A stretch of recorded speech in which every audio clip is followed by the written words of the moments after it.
Kiilolee miidiyaa. Naannoo Amaaraatti hidhattoonni Jaawusaa naannoon wal hirtee jiraachuu irraan kan ka'e bakka qabatanii yoo bahan akka walirratti tarkaanfii fudhachaa jiran maddi oduu keenyaa ifoomseera.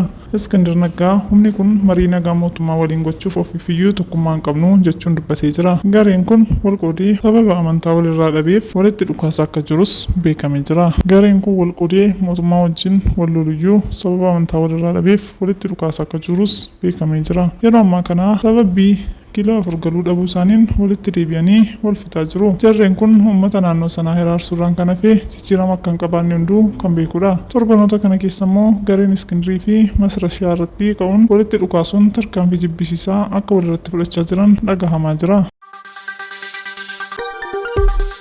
Jilli ajajaa kolleejjii waraanaa Riippaabilikaa Federaalaa Naayijeeriyaa Jeneraal Ayibii Maayinaan durfamuu humna teekinooloojii poolisii federaalaa daawwate. Poolisiin federaalaa kolleejjii waraanaa Riippaabilikaa Federaalaa Naayijeeriyaa waliin mata duree damee albuudaa eeguun tasgabbii biyyaalessaa cimsuuf jedhuun muuxannoo waliif qoodee jira. Itoophiyaan qabeenya albuuda dilbii qabdu abbootii qabeenyaa damee kana irratti hirmaachuu barbaadaniif haalli mijachaa jiraachuus dhagahameera.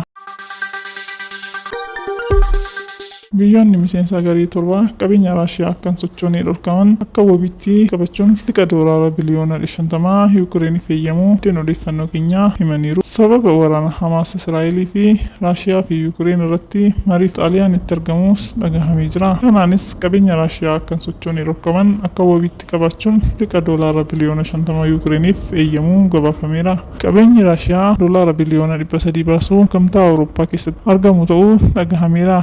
Qabeenya kanneen fudhachuuf yaaliin taasifamu kamiyyuu yaalii hannaa akka ta'etti kan fudhatu ta'uu Mooskoon irra deddeebiin akeekkachiisaa akka jirtus dhagahamteetti.